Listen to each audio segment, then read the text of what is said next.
All right, day one of Jags OTAs is in the books, and we're here with our Jags beat reporter for 1010XL and 92.5 FM, Hayes Carlyon, who you also hear with the Frank Frangie Show here on 1010XL and 92.5 FM. And Hayes, day one's in the books. What were some of the things you took away? That there's a lot of missing guys. Oh, no. Jalen Ramsey decided not to go and didn't really communicate that to Coach Doug Marrone, which was sort of interesting.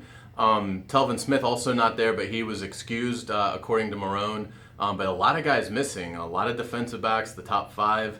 Brandon Albert remains away. So it was more who wasn't there than really who was, at least on day one. Yeah, and that was something we really didn't expect, did we? Especially with it being a new regime and everything, right? Yeah, a little surprising.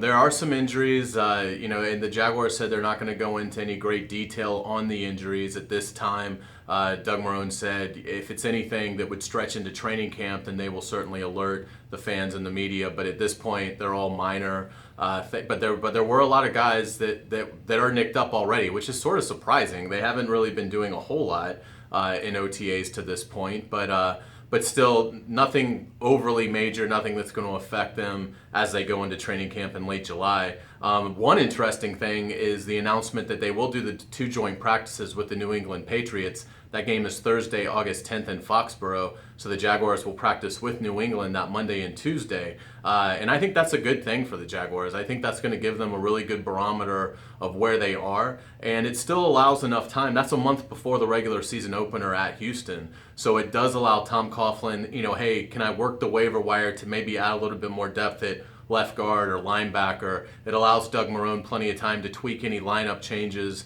because I think when they leave New England, they're on a different level. So I think playing New England for those 2 days in practice, then the game, I think the Jaguars will have a really good sense of themselves when they leave Foxborough. And you could actually check out Hayes' blog on 1010XL.com, giving more details about why this would be a good thing for the Jaguars to practice with the New England Patriots both those days. Final thing, let's talk about someone who was there and obviously is the big storyline and someone that everyone is watching throughout this offseason, heading into the preseason and essentially the season as well.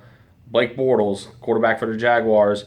You saw him today. You talked with him today. Just give us your thoughts on, how you think he's approaching this offseason and how he's handling a lot of the criticism from last year with some of his bad play. Sure. Well, first off, on field, we saw a few throws, and it looks good from what we can see. I don't think the Jaguars will get upset with us disclosing that we saw him throw a pass and that it actually looked pretty good from what we saw. I do think he's got a refreshing mentality of it. Last year was a disaster, and some quarterbacks would say, you don't know how hard this job is. There was a lot of other factors. It wasn't all my fault. Blaine Gabbert was sort of famous for that approach. Blake Bortles is the total 180 of that. He says, I understand the negativity. I've earned that negativity, but I still believe I can play at a high level in this league. So that's really where it stands. I think Blake Bortles has the right mentality as these OTAs progress, but I do think he needs some confidence. He needs to have a sharp OTAs. Does it mean that he'll be sharp when they play the Texans? No,